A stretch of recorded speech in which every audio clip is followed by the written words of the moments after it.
I think that transition at 21 is a transition that gets all girls anxious and all parents anxious. But I must say that Papa and Mummy both were so understanding and welcomed me with a large heart into their home and into their world.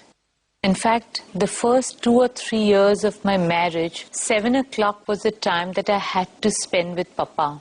In the evening? In the evening. Okay. And wherever I was, I had to come home, be home at 7. And the questions would range from stock market to the rule in Argentina to suddenly the politics of India.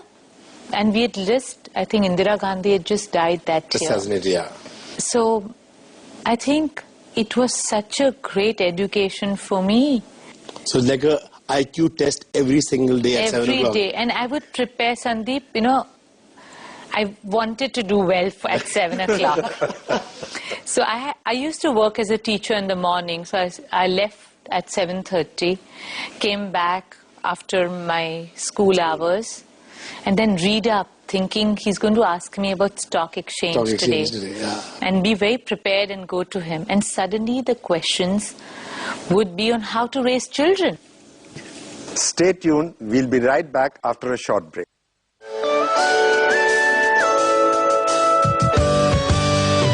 The dining table becomes a table tennis table, and it's a complete chaos at home once they are home from school.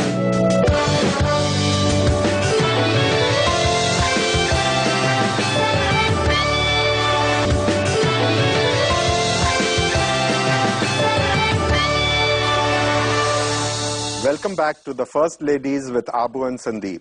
What are the qualities that you were looking in your ideal husband? What did you, because 20 is so young. It's very What was young. your ideal man? What was the quality that you were looking for in a man? I think Mukesh is so endearing. It's very difficult to explain. He's simple, he's honest, he has great values in life. For him, family comes first. And I think all these qualities are something that I found completely endearing. And how did he propose to you? A big proposal. Actually, what sealed it for you? What did he say which said, okay, this is the man for me? Sandeep, this was our 6th or 7th meeting that we were, and I was still very undecided. I said I need to graduate and, let's think about it later. And we were driving on Pedder Road in his green Fiat. There's this signal at Pedder Road, and he stops the car there. And this is at 7:30, peak time traffic. Oh, God. And I said, what's happening? And he says, will you marry me? I said, Mukesh, I really don't know. He says, will you marry me? And then there was this huge traffic at the back. All the horns and... Oh, at 7:30 on Pedder Road. It's peak hour, really, it's crazy. So he says, tell me, otherwise I'm not going to start the car. Oh, God. And that was how he proposed to me. And you accepted. You said, let's not have a traffic jam, let's just get married. Easiest. I said, yes, I will. What did Dhirubhai give you as an advice as a young bride? What did he say to you? I think he gave us so much space, really, to explore ourselves. At the same time, he was the guiding force. He and Mummy both were the guiding force in our lives, And they really enveloped us in their love and warmth. Right from Mummy taught me things like cooking. Okay. She's a great cook. Taking care of the house. And initiated a young girl into... groomed you to being the perfect wife. I hope so. I am. Well, we went to Mukesh, we caught up with him and asked him to give you a special message. And here's what he has to say. Dearest Nita, as I can see, you have achieved a whole lot more than any other woman I know. And I mean it from the bottom of my heart. To the whole world, you are today someone really special.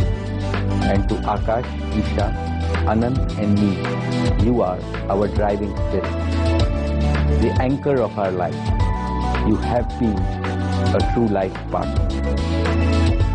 Nita, this is our way of saying that every second, her pulse, you are in our hearts because you make our lives so complete.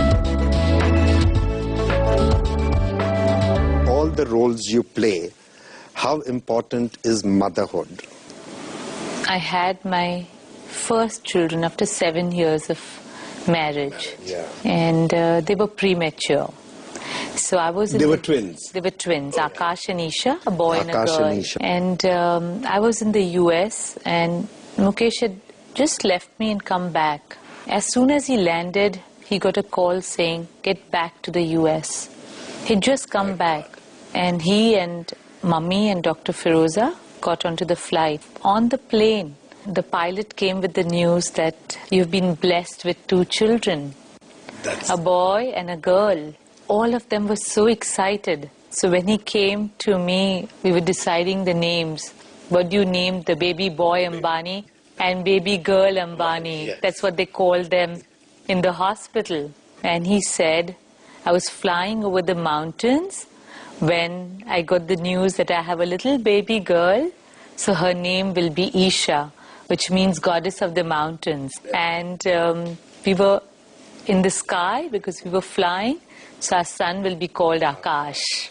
That's Wonderful. such a wonderful thought. Abu, today I feel I'm a mother to all the 30,000 children that are under my care. The children are not going to like this, Nita. Oh, they often complain, Sandeep, that you're more concerned about their well-being sometimes than our well-being.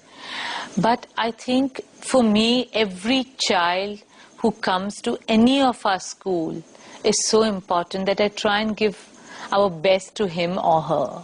That explains why you stand outside your school if a child is coming late in the morning. That's how committed you are to.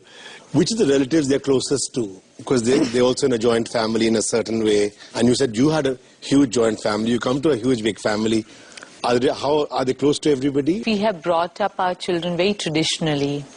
And as in all households in India, they have been taught to respect all elders and to give them their love. And I hope these are the values that they'll carry with them. And they must have multiple cousins all over. Oh, they do. And they enjoy their time with them. So are they naughty? They're really naughty kids, or?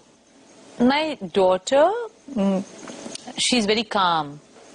But the 2 boys are boys, I think. They're all over the place. There are football matches in the house. The dining table becomes a table tennis table. And it's a complete chaos at home once they are home from school.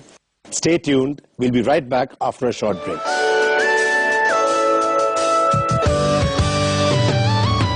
Everybody saw you on television, always there supporting and encouraging. I think those 2 months I lived cricket.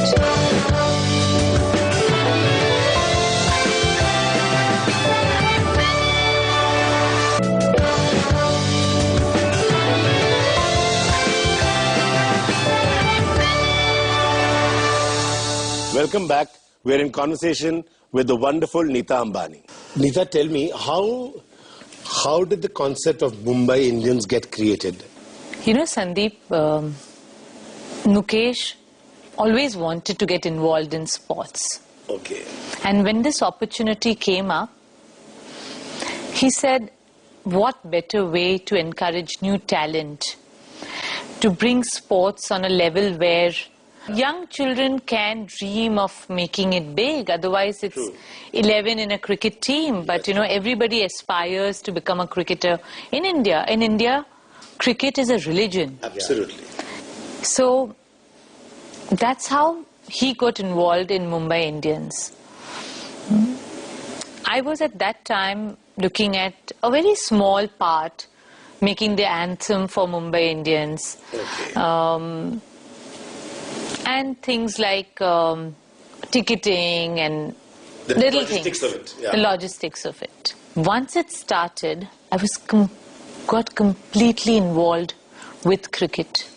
Now I'm a bigger cricket buff than Mukesh. And for me, it was such an opportunity to have icons of cricket in our team. We have Sachin, we have Sean, we have Sanat. And at the same time, you have these youngsters with so much energy and enthusiasm, like Abhishek Nair, Dhaval Kulkarni. You know, after we lost our first four matches, I felt this was my team. And then I started traveling everywhere with the team, whether we won or we lost. Because I think sports should be taken in the right spirit. Yes. And you were a great moral support. Everybody saw you on television, always there supporting and encouraging. I think those 2 months I lived cricket. I sent you a special message after your first 2 matches when you lost. I said, please don't wear blue, it doesn't suit you. It's not your color. And then I started wearing pink. You started wearing pink. I even told the girl, I said, please tell Nita not to wear blue. It's not her color. She should not wear blue. It's not her color. Nita, also on a more serious note, this whole global meltdown, this whole finance market collapsing. We know when Mukesh comes back home, does it reflect in your real life? Does it reflect in his work? Or does it affect you? I think, Sandeep, it affects all of us at this moment. But I think all of us need to be positive, and together we need to find a solution and move on. Some of your friends have some questions to ask you. Let's see what they have to ask. You have to answer them. Yes. Hi Nita, I wanted to ask you that last year you got a jet for your birthday, and this year we would all love to know what you got. Nita, an embarrassing one here. It's not embarrassing. You know, I have to clarify this, that the jet just happened to come on my birthday. It was not my birthday gift. Okay. Mukesh has always made me feel very special. And on this birthday, he had a little video made for me on my life with him. How and sweet. I thought that was so sweet. Has he got his proposal to you also on camera? No. It's got him, it's got our children, it's got our marriage, and it's got so many warm moments of our life together. We have another question from another one of your friends. Hello Nita ji. There's something that I've been meaning to ask you for a couple of last occasions that we met. Very simple question. Will my younger daughter also get admission into your school? He's so cute, I tell you. Farhan, you know that if I had the ability, I would take every child who applies to my school. True. I would love to do that. So Farhan, she's answered your question. Depends only on her merit. He knows that. He's already a father at the school. We have one more question. Hi Nita, I'm sure you are nervous doing this interview. You always are nervous talking about life and things. You think people will joke and make fun of things that you say.